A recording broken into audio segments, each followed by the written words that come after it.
ஓம் சாய்ராம், ஜெய் சாய்ராம். என் அன்பு குழந்தையே, நீ எப்பொழுதும் அமைதியாகவே இருக்கக்கூடாது. யார் உன்னை கீழே நோக்கி விழ செய்தார்களோ அவரை நோக்கி நீ மேலே எழு.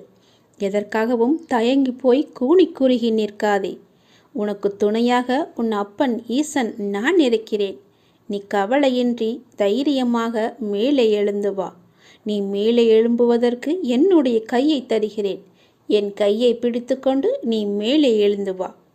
நீ ஒரு இடத்தில் அவமானப்படும் போது கூனி குறுகி நிற்காமல் அவதாரம் எடுத்து காட்ட வேண்டும். கீழே வீழ்கின்ற போது விஸ்வரூபமாக எழ வேண்டும். உன் மனம் புண்படுகின்ற போது எல்லாம் புன்னகை செய். அதுவே அவர்களுக்கு மிக பெரிய தண்டனையாகிவிடும். நீ அவர்களிடம் வாதாடுவதை விட்டுவிட்டு நான் அவர்கள் முன்னையில் வாழ்ந்து காட்டுவேன் என்ற சபதம் எடு. நீ அன்பிற்காக ஏங்கி தவிக்கும் ஒரு இதயத்தை எந்த நிலையிலுமே அலட்சியப்படுத்தாதே. உன்னுடைய அன்பிற்காக ஏங்கி தவிக்கும் பல பேர் இருக்கின்றனர். உன்னை உயிராய் நினைக்கும் உறவு உன்னை விட்டு போகப் போகிறது. அதனால் உன்னுடைய கோபத்தை நீ விட்டுவிடு. அலட்சியப்படுத்தாதே அவர்களை. ஏனெனில் அதனை விட இவ்வுலகில் பெரிய பாவம் எதுவுமே இல்லை. உன்னை நம்பி வந்த உறவு அது. ஒருவனிடம் தர்ம சிந்தனை இருக்கும் பொழுது அந்த தர்மமே அவன் எதிர்காலத்தை பார்த்து கொள்ளும். ஏனென்றால் ஒரு மனிதன் என்ன பிரார்த்தனை செய்தாலும், எத்தனை மந்திரங்கள் உரியேற்றினாலும், எத்தனை அபிஷேகங்கள் யாகங்கள் செய்தாலும் கூட அவனிடம் உதவும் குணம் இல்லை என்றால் இறையருளை பெற முடியாது. ஒரு மனிதன் இறையருளை பெற வேண்டுமென்றால், ஏன் இறை நம்பிக்கை இல்லாவிட்டாலும் கூட பரவாயில்லை, தர்ம குணமும் பிறருக்கு உதவும் குணமும் இருந்துவிட்டால் போதும். இவன் இறைவனை தேடி போக வேண்டியதில்லை. அந்த இறைவனை இவரை தேடி வந்து விடுவார். இவன் இல்லம் நோக்கி வந்து விடுவார். எவன் அதிக அளவு தர்மம் செய்கிறானோ அவனிடம் இறையே வந்து கையேந்தும். அந்த அளவுக்கு தானத்திற்கு அவ்வளவு ஒரு மகிமை. பக்தினி, நீ இப்போது ஏன் குழம்பி போயிருக்கிறாய்? உனக்கு என்ன வர வேண்டும்? உனக்கு ஆரோக்கியம், பொருளாதாரம், மன நிம்மதி எதுவாக இருந்தாலும் என்னிடம் கேள். நான் உனக்கு தருகிறேன். நீ யாரிடமும் போய் கையேந்த வேண்டாம். நீ கவலைப்படாதே. யாரிடமும் கையேந்தும் நிலைப்படி நான் உன்னை வைக்க மாட்டேன். உன்னுடைய எல்லா பிரச்சனைகளுமே நான் தீர்த்து விடுகிறேன். என்னை நம்பு. என்னை முழுவதுமாக நம்பு. ஒரு முறையாவது, தினமும் ஒரு முறையாவது என்னுடைய பெயரை சொல்லி என்னை கூப்பிடு. உன் குழப்பங்களுக்கு எல்லாவற்றிற்குமே நான் விடை தருகிறேன். உனக்கு என்ன வர வேண்டும் கேள். நான் உனக்கு தருகிறேன். எடுத்துக்கொள். சந்தோஷமாக வாழு. எல்லாவற்றையுமே சிவனிடம் ஒப்படைத்து விடுங்கள். ஓம் நமச்சிவாய என்ற மந்திரமே உன்னுடைய வாழ்வின் தந்திரம் என்பதை மறந்து விடாதே. முதலில் கஷ்டத்தை வெளியே சொல்லாதே. நீ காலனை தேடிச் செல்லாதே. கவலைகளை மனதில் கொள்ளாதே. கற்பத்தில் உயிரை கொள்ளாதே. கண்டதை உணவாக உண்ணாதே. கண்டவர்கள் மனதை கில்லாதே. காசுக்காக தன் மானத்தை இழக்காதே. கலங்கி யாரிடமும் நிற்காதே. கள்ளமுள்ளோரை கண்டு திரும்பாதே. கற்பனையில் மூழ்கி ஏங்காதே. கால் போன போக்கிலே போகாதே. கர்மத்தை கையில் ஏந்தாதே. காலம் கடந்து பெருமூச்சு வாங்காதே. கடவுள் மீது ஒருபோதும் பழி போடாதே. நான் சொல்வது எல்லாம் விளங்குகிறதா? உன்னுடைய கஷ்டத்தை முதலில் நீ வெளியே சொல்லக்கூடாது. காலனை தேடி செல்லக்கூடாது. தானாகவே வரட்டும் என்று விடு. கவலைகளை மனதிலேயே கொள்ளாதே. கற்பத்திலேயே ஒரு உயிரை கொல்லக்கூடாது. அது மிக பெரிய பாவம். கண்டதையும் உணவாக உண்ணாதே. உன்னுடைய வயிற்றுக்கு எது பொருந்துமோ அதை மட்டுமே உண்ணு. கண்டவர்கள் மனதை கில்லாதே. அடுத்தவர்களுடைய மனதை புண்படுத்தாதே. காசுக்காக உன்னுடைய தன்மானத்தை நீ இழக்கக்கூடாது. தன்மானம் முக்கியம். நீ யாரிடமும் போய் கலங்கி நிற்காதே.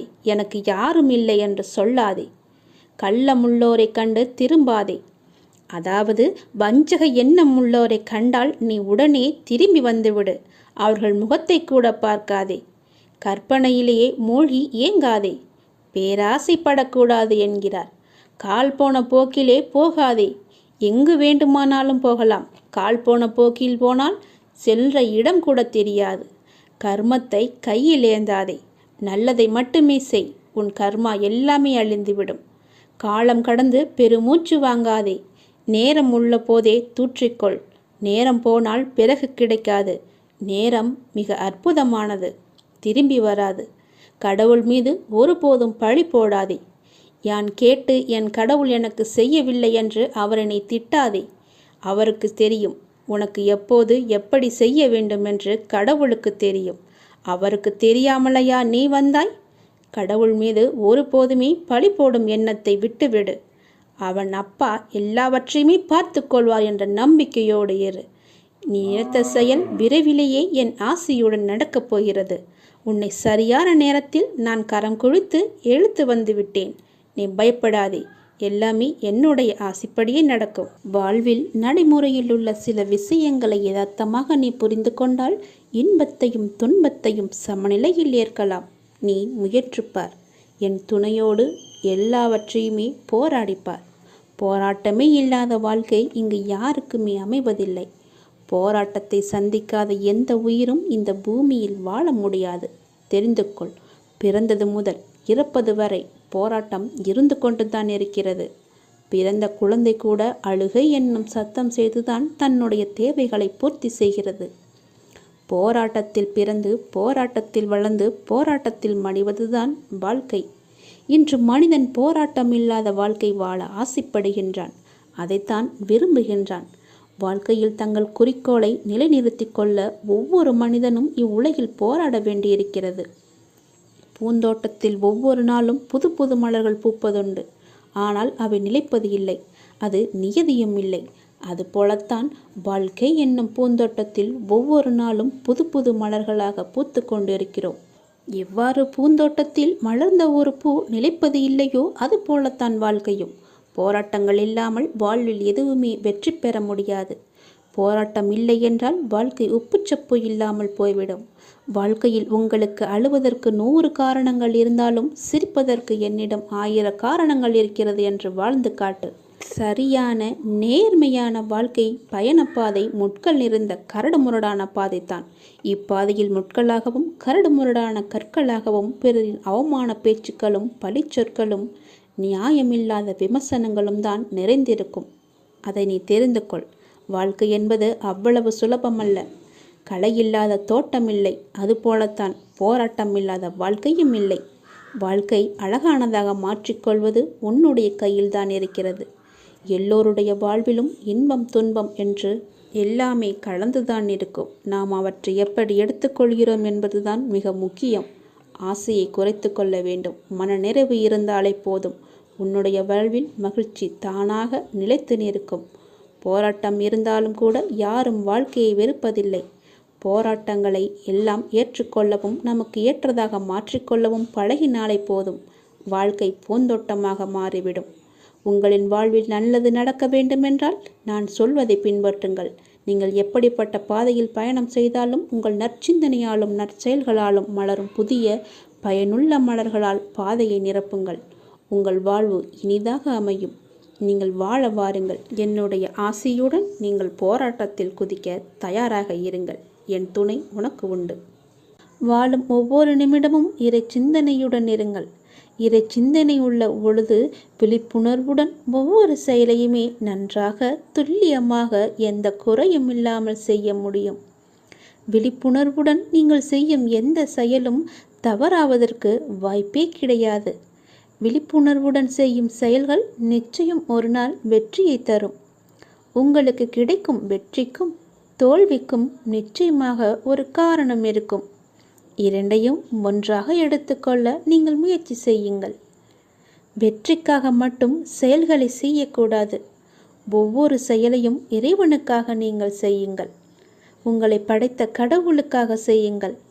எந்த ஒரு எதிர்பலனையும் பார்க்காமல் எதிர்பாராமல் எதிர்பார்ப்புகள் இன்றி நீங்கள் செய்யும் ஒவ்வொரு செயலுமே அந்த இறைவனை போய் சேரும். உங்களுடைய புண்ணிய கணக்கில் சேரும். அதற்கு நிச்சயமாக பல மடங்கு பலன்கள் உங்களை தேடி தானாக வந்து சேரும். ஒவ்வொரு நாளின் முடிவிலும் நீங்கள் இறைவனுக்கு நன்றி சொல்ல பழகுங்கள். கண்டிப்பாக அன்றைய நாளில் நன்றி சொல்வதற்கு என்று ஏதேனும் ஒன்று நடந்திருக்கும். அதை நினைத்து இறைவனுக்கு நீங்கள் நன்றி சொல்லுங்கள். விடியும் பொழுது இறைவனின் ஆசியுடன் தொடங்குங்கள். முடியும் இரவும், அதாவது அன்றைய நாளின் முடிவும் இரவும் நன்றி சொல்லி உறங்குங்கள். மறுநாள் காலை உங்களுக்கு நல்ல நாளாகவே அமையும். இன்று எங்களுக்கு அமைத்து கொடுத்ததற்கு மிகவும் நன்றி இறைவா என்று இறைவனுக்கு நீங்கள் நன்றி சொல்லுங்கள். ஒவ்வொரு நாளின் தொடக்கத்திலும் இறைவன் மீது முழு நம்பிக்கையுடன் நீங்கள் தொடங்கி பாருங்கள். உங்கள் வாழ்வு எப்படி இருக்கிறது, அன்றைய நாள் எப்படி அமைந்திருக்கிறது என்று தானாகவே தெரிய வரும். எழுந்திருக்கும் பொழுது சட்டென்று எழுந்திருக்காமல் இறைவனின் பெயரை சொல்லிவிட்டு எழுந்திருங்கள். நன்றாகவே இருக்கும். ஒரு நிமிடம் சுதாரித்து கொண்டு பிறகு ஏந்திரியுங்கள். அப்பாவின் பெயரை சொல்லி எழுந்திரியுங்கள். உங்கள் வாழ்க்கை மீது உங்களுக்கு இருக்கும் அக்கறையை விட உங்களை படைத்த இறைவனுக்கு நிச்சயமாகவே அதிக அக்கறை இருக்கும். நம்புங்கள், நன்றாக நீங்கள் வாழ்வீர்கள். இதனை உணர்ந்தால் இறைபலமும் மனோபலமும் உங்களிடம் அதிகரிக்கும் தானாகவே. இறைவனின் அருளும் ஆசியும் உங்களிடம் நிறைந்திருக்கும் முழுவதுமாகவே. எப்போதும் இறைவனின் அருளோடும் ஆசியோடும் நாம் தொடங்கும் நாள் வெற்றி நாளாகவே நமக்கு அமையும். இறைவனுக்கு நன்றி சொல்ல மட்டும் நீங்கள் மறந்து விடாதீர்கள். இறைவனின் நாமத்தை ஜெபித்து கொண்டே இருங்கள். சோகம் என்னும் பறவை உங்கள் தலைக்கு மேல் பறப்பதை தடுக்க முடியாது. ஆனால் தலைக்கு மேல் கூடு கட்டுவதை தவிர்க்கலாம் தானே? யாரும் உன்னை குறை கூறினால் அது உண்மையாயின் திரித்துக்கொள், பொய்யாயின் அதை நகைத்து விடு. வீழ்வது வெட்கமல்ல, ஆனால் வீழ்ந்து கிடப்பதுதான் வெட்கம். புரிகிறதா? வீழ்ந்து கிடப்பதுதான் வெட்கம். வீழ்ந்தால் உடனே எழுந்துவிடு. நீ நகைத்து அவர்களுக்கு முன் நகைத்துப்பார், அவர்களே தலை தெறிக்க ஓடிவிடுவார்கள். பேருந்து பயணத்தில் நடத்துனர் கொடுக்க வேண்டிய மீது சில்லறைக்காக முழு பயணத்தையும் நாம் ரசிக்க மறக்கிறோம். அப்படிதான் வாழ்க்கையிலும் சில சில்லறை பிரச்சனைக்காக முழு வாழ்க்கையுமே நாம் ரசித்து வாழ மறந்து விடுகிறோம். ஆகவே விழிப்புணர்வுடன் எது வாழ்விற்கு உகந்தது, எது உகந்ததல்ல என்பதில் கவனத்துடன் இருந்தால் இலக்கை நோக்கி அடைவது மிக மிக எளிது. அனைத்திலும் பேதம் பாராது சமநிலைத்தன்மையை கொண்டிடுங்கள். மனம் அழகாக இருந்தால் காணும் காட்சிகளும் அழகாகவே இருக்கும். ஆகவே மனதில் குப்பையான கீழான எண்ணங்களை ஒருபோதும் சேர்க்காதே. மனதில் நல்ல நேர்மையான எண்ணங்களை விதையுங்கள். நல்லது நடக்கும். எப்போதும் உண்மையை பேச கற்றுக்கொள்ளுங்கள். உண்மைக்கு நிகர் உண்மை மட்டும்தான். பொய் ரொம்ப நாட்கள் வாழாது, சீக்கிரமாகவே மடிந்துவிடும். ஆரம்பத்தில் சற்று சிரமமாகத்தான் இருக்கும். பழகிவிட்டால் பொய் சொல்லவே நமக்கு கூச்சமாக இருக்கும். உண்மைக்கு மிக வலிமையான சக்தி இருக்கிறது. அது சத்தியமானது, வலிமையானது. இறைவனுக்கு இறங்கி வருவார். நாம் வாழ்கின்ற வாழ்வில் அறமாகிய உண்மை இருந்தால் அந்த இறைவனை நம்மை தேடி தானாக இறங்கி வருவார். வாழ்கின்ற வாழ்வில் அறமாகிய உண்மை இருந்தால், அறமாகிய உண்மை இருந்தால் மட்டுமே இறைவன் நம்முடன் கலந்து விடுவார். ஆகவே உண்மை, நேர்மை, சத்தியத்தை எல்லாம் கடைபிடித்து வாழுங்கள். நீங்கள் வாழ்வதில் உயர்வது சின்னம். உங்கள் வாழ்வை யாராலுமே எதுவுமே செய்ய முடியாது. உண்மைக்கு அழிவே கிடையாது. அதை முதலில் தெரிந்து கொள்ளுங்கள். உண்மை சொல்லுவதால் என்ன ஆகிவிடப் போகிறது? ஒரு பொய்யை சொல்லி காலம் முழுவதும் குற்ற உணர்ச்சியுடன் இருப்பதற்கு பதிலாக ஒரு உண்மையை சொல்லி நிம்மதியாக வாழ்ந்து விடலாம். அந்த உண்மைக்கு அவ்வளவு நிம்மதியை தரும் சக்தி இருக்கிறது. அதை நீ மறந்து விடாதே. பொய்யை சொல்லி இன்று தப்பித்து விடலாம். நாளை நிச்சயமாகவே காலம் காட்டிக் கொடுக்கும். அதனால் உண்மையாகவே இருங்கள். நாக்கில் வருவது எப்போதுமே உண்மையான பேச்சாக மட்டுமே இருக்கட்டும். நான் உங்களிடம் வருகிறேன். ஒருவர் தனது இறை பக்தியில் முழுமையும் வலிமையும் அடைந்த பின்னர் அவருக்கு பக்தியானது முத்திவிட்டது என கூறுவதும் வழமையே. எனவே முழுமை முதிர்ச்சி அடைந்த நிலையே முத்தி, முக்தி என்று சொல்வார்கள். முதிர்ந்த பழம் முதிர்ந்துவிடும், முதிர்ந்த உயிர் இறந்துவிடும். எடுத்த காரியத்தை நீ பாதியில் விடாதே. செய்வதை திருந்தச் செய் என்ற உபதேசம் அனைவருக்குமே பொருந்தும். குருவை அடைந்து மரியாதையுடன் கற்றுக்கொள். கற்றதை மனனம் செய்து உருவேற்றிக்கொள் என்பது எல்லா மாணவர்களுக்குமே பொருந்தும். தொழில்நுட்பத்தை தெரிந்து கொள்ள முனையும் மற்றவர்களுக்குமே உரிய உபதேசம்தான் இது. எதற்காக எனக்கு சொல்கிறேன் என்று கேட்டதை நீங்கள் ஆசைப்படுவதெல்லாம் கிடைக்காமல் இருப்பது உங்களை ஒரு சிறந்த வாழ்க்கைக்கு கொண்டு செல்வதற்காகவே இருக்கும் என்பதை நம்பு. முடிந்தவரை உங்கள் வேலையை நீங்கள் சிறப்பாக செய்து விடுங்கள். யாரிடமும் உங்கள் வேலையை ஒப்படைக்காதீர்கள். உங்களுக்கு கிடைக்க வேண்டிய அங்கீகாரம் தானாகவே கிடைக்கும். நேரத்தையும் வாய்ப்பையும் ஒருபோதுமே வீணடிக்காதே. அந்த தவறுக்கு எந்த காரியம் செய்தாலும் பரிகாரமாகாது. போன நேரமும் திரும்ப வராது. யாருக்காகவும் நேரம் காத்திருக்காது. பொறுத்துக்கொள். நீங்கள் செய்யும் ஒவ்வொரு நல்ல காரியமும் அதற்கான நன்மைகளை காலம் கடந்தாவது அழைத்து கொண்டு உங்களிடம் வந்து சேர்க்கும். வெற்றி என்ற முகத்துடன் உங்களிடம் வந்து சேரும். நீ நிராகரிப்புகளை எல்லாம் கண்டு நெஞ்சு உடையக்கூடாது. உன்னை யாராவது தூக்கி எறிகிறார்கள் என்றால் இறைவன் உன்னை மேலே தூக்கி விடுகிறான் என்று அர்த்தம். அதனால் நீ பயப்படாதே. தூக்கி எறிந்தவர்கள் போகட்டும், நான் உன்னை தூக்கி விடுகிறேன். தூக்கி எறிந்தவர்களை பற்றியே நீ கவலைப்பட்டு கொண்டிருக்காதே. எதிர்பார்த்து எதிர்பார்த்து ஏமாற்றங்கள் மட்டும்தான் கிடைக்கும். என் வாழ்வில் அற்புதங்களை நிகழ்த்துவேன் என்று நீ நம்பிக்கையுடன் காத்திருக்கிறாய் அல்லவா? உன் தந்தை நிச்சயமாகவே உன் வாழ்வில் அற்புதங்களை நிகழ்த்தப் போகிறேன். சில நேரங்களில் நீங்கள் செய்யக்கூடிய செயல்களை எல்லாம் சிந்திக்க வேண்டாம், கற்பனை செய்ய வேண்டாம். அது ஆச்சரியப்படுவதற்கில்லை. எல்லாவற்றையும் சிறப்பாக செயல்படும் என்று மூச்சு விடுங்கள். நம்பிக்கை வைத்திருங்கள். நான் அப்பா, என்னுடைய அப்பா சிறப்பாக அதை முடித்து தருவார் என்ற நம்பிக்கையோடு நீங்கள் காத்திருங்கள். நான் அவர் மீது வைத்திருந்த நம்பிக்கையும் பக்தியும் பொறுமையும் தன்னம்பிக்கையும் அவர் எனக்கு நிச்சயம் அதற்கான பலனை தருவார் என்று நம்புங்கள். நீ வைத்த நம்பிக்கைக்கு நிச்சயமாகவே நான் கைமாறு செய்வேன். உன் மனதில் எந்த சலனமும் இல்லாமல் இருக்கிறாய். நான் உனது பாவ மூட்டையை தூக்கி நான் சுமக்கிறேன். நீ கவலைப்படாதே. எல்லாவற்றையுமே நானே பார்த்து கொள்கிறேன். நீ எப்பொழுதும் போல சந்தோஷமாக இரு.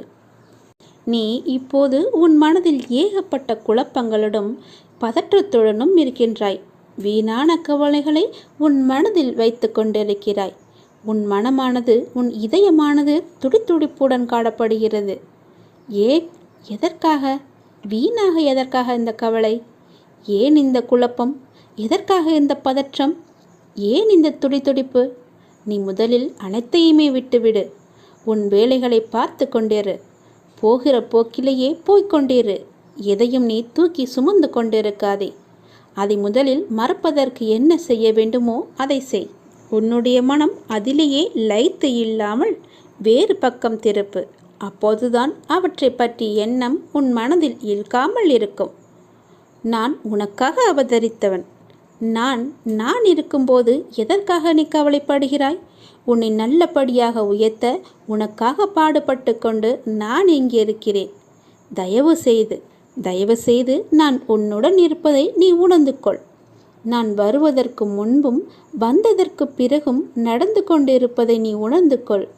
நான் வருவதற்கு முன்பு என்ன செய்து கொண்டிருந்தாய், நான் வந்த பிறகு எப்படியெல்லாம் உன்னுடைய பிரச்சனைகள் தீர்ந்தன என்று கொஞ்சம் திரும்பிப்பார். உன்னை எப்படி நான் கைவிடுவேன் என்று ஒரு நொடியில் நீ நினைத்து விட்டாய்? உன் அப்பா உன்னை பார்த்து கொள்ள மாட்டேனா? உன்னை அவ்வளோ சீக்கிரம் விட்டு விடுவேன் என்று நினைக்கிறாயா? உன்னை அனைத்து திசைகளிலிருந்தும் பாதுகாத்து கொண்டிருக்கிறேன். நான் இருக்கும் இடத்தில் எவரையுமே நெருங்க விட மாட்டேன். நான் உனக்குள்ளே நீக்கமற நிறைந்திருக்கிறேன். என் கண் பார்வை உன் மீது விழுந்து கொண்டிருக்கும் போது எந்த கெடுதலும் வந்து உன்னை துன்புறுத்திவிட முடியாது. தெரிந்து கொள். எந்த துன்பமும் உன் அருகில் கூட வர பயப்படும். நான் இருக்கிறேன். நீ பயப்படாதே. உனக்கு வரும் பிரச்சனைகள் எல்லாமே சிறு சிறு வகைதான். பயப்படாதே. பெரிதாக ஒன்றையும் நான் கொடுக்க மாட்டேன். கொஞ்சமாவது உனக்கு பக்குவம் வேண்டும் என்பதற்காகத்தான் இதையெல்லாம் கொடுத்தேன். சின்ன பிரச்சனையை பெரிதாக பார்க்காதே. மனதில் போட்டு குழப்பத்தை ஏற்படுத்தாதே. உன்னை நீயே பதற்றப்பட வைக்காதே. வீணான கவலைப்பட்டு உன் உடம்பை நீ வீணடிக்காதே. உன் இதயம் சீராக துடிக்க வேண்டும். அப்பொழுதுதான் நீயும் நன்றாக இருப்பாய். எப்படி என் வேண்டுகோள்கள் அனைத்தையும் இப்படி நிறைவேறியது என விரைவிலேயே நீ ஆச்சரியப்பட போடுகிறாய். கவலைப்படாதே குழந்தையே. என் கண்ணிலிருந்து வரும் அருள் கதிரால் நீ பாதுகாக்கப்படுகிறாய். அதனால் நீ கவலையை விடு. என்னுடைய கண்ணின் ஒளி உன் மீது இருக்கிறது. என் பார்வை முழுவதுமாகவே உன் மீது மட்டும்தான் இருக்கிறது. என்னை மீறி எதுவுமே உனக்கு நடக்காது. பயப்படாமல் தைரியமாக இரு. சந்தோஷமாகவே வைத்துக்கொள்.